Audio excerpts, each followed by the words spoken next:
ತುಂಬ ತಪ್ಪು. ದೇಶದ ಪ್ರಜೆಗಳಾಗಿ ನಾವು ಆ ಕೆಲಸನ ಮಾಡಬಾರ್ದು.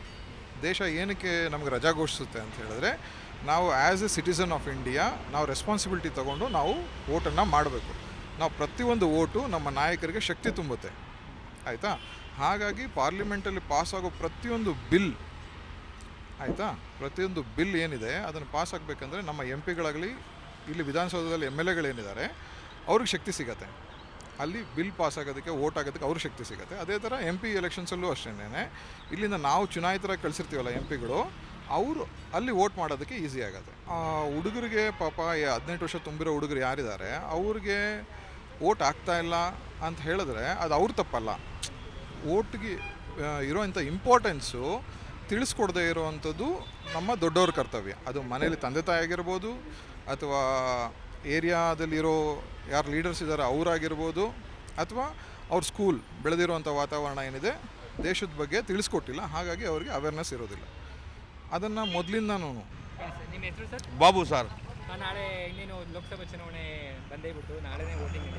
ಸೊ ಎಷ್ಟು ಎಕ್ಸೈಟ್ ಆಗ್ತಿದೆ ನಿಮಗೆ ವೋಟ್ ಹಾಕೋದಕ್ಕೆ? ವೋಟ್ ಹಾಕಿದ್ರೆ ಕಾನೂನು ಪ್ರಕಾರ ಏನಂದರೆ ನಮಗೆ ಆಧಾರ್ ಕಾರ್ಡ್ನಲ್ಲಿ ಪ್ರೂಫ್ ಇರ್ತದೆ, ಕೂಪನ್ ಕಾರ್ಡ್ನಲ್ಲಿ ಪ್ರೂಫ್ ಇರ್ತದೆ, ವೋಟರ್ ಐಡ್ನಲ್ಲಿ ಇರ್ತದೆ, ವಿಧಾನಸೌಧದಲ್ಲಿ ನಂಬರ್ ಆಗಿರ್ತೀವಿ. ಯಾರು ಒಳ್ಳೇದು ಮಾಡಿದ್ರೆ ಅವ್ರಿಗೆ ಹಾಕ್ಲೇಬೇಕಲ್ಲ ಸರ್ ಗೌರ್ಮೆಂಟ್ ಪ್ರಕಾರ.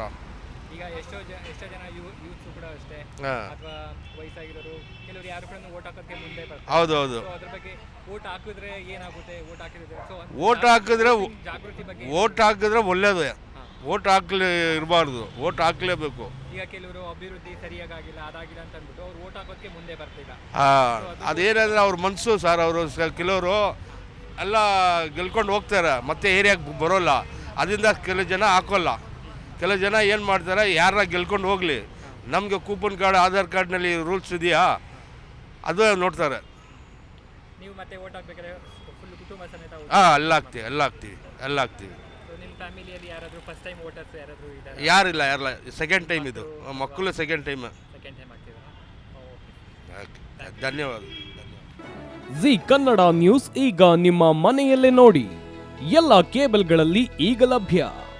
ಸನ್ Direct 292, Jio TV 1334, U digital 162, city cable 51, GTPL 17, Abhishek cables 821, Rockline telecommunication 51, Shri Basaveshwara number 60, Vinayaka digital number 53, in digital number 896ರಲ್ಲಿ. ನಿಮ್ಮಿಸ್ತದ ಜಿ ಕನ್ನಡ ನ್ಯೂಸ್ ನೋಡಿ ಆನಂದಿಸಿ.